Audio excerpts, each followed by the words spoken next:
Muitas pessoas me perguntam o que penso da Congregação Cristã do Brasil.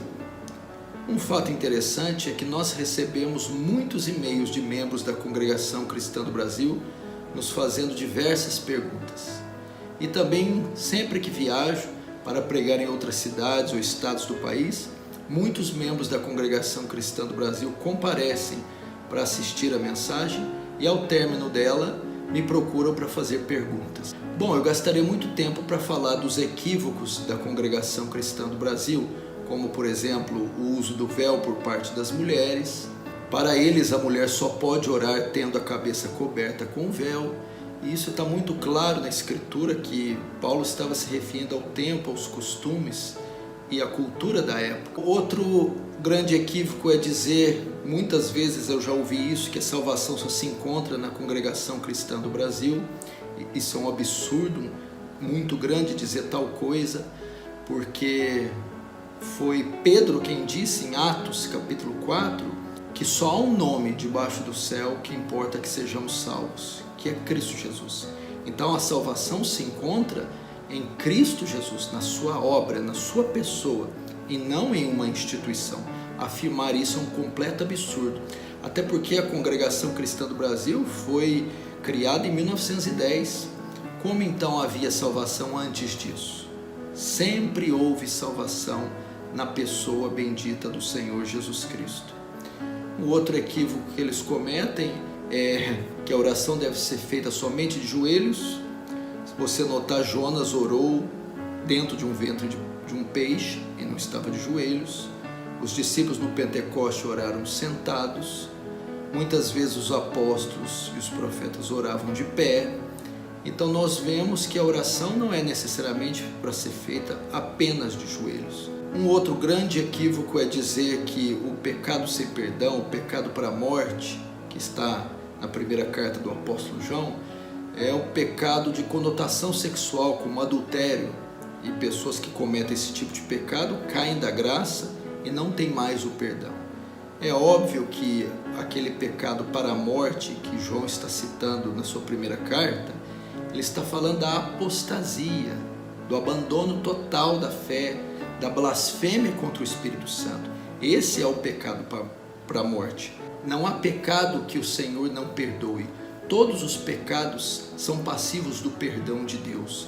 Se for este o caso, como fica Davi, que além de adultério cometeu um crime hediondo, projetando todo o assassinato de Urias.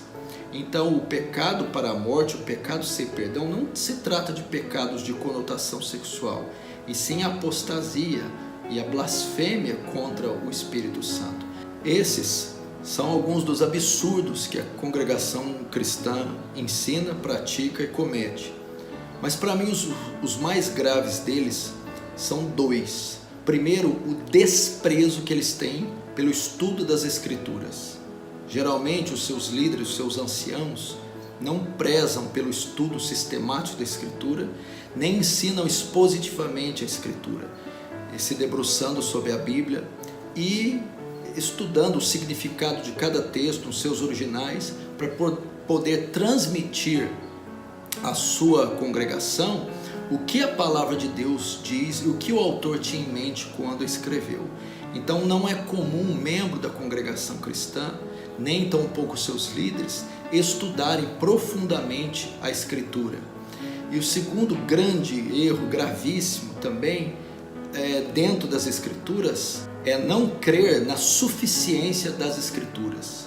As Escrituras na Congregação Cristã do Brasil não são suficientes, porque na maioria das vezes o ensino é baseado nas revelações que o ancião tem e ele comunica essa mensagem à sua congregação, deixando de lado a Escritura para trazer à sua igreja uma suposta revelação. E isso é um erro gravíssimo, uma vez que, segundo Timóteo capítulo 3:16, diz que a Bíblia é divina e também é suficiente. Esse é um aspecto muito relevante no tocante a uma igreja bíblica, e negá-lo traz sérias complicações. E por fim, um aspecto fundamental que determina se uma igreja é bíblica ou não: o conhecimento que ela tem do Evangelho de Cristo. E me parece que a Congregação Cristã do Brasil tem pouquíssimo ou nenhum conhecimento do Evangelho da graça de Cristo. Não há um ensino profundo sobre a justificação pela fé, sobre a salvação pela graça somente, sobre os atributos de Deus, sobre a morte de Cristo como pagamento pelo pecado do homem, uma morte substitutiva, propiciatória, que aplaca a ira de Deus, satisfaz as demandas da justiça de Deus e cobre o pecado do pecador.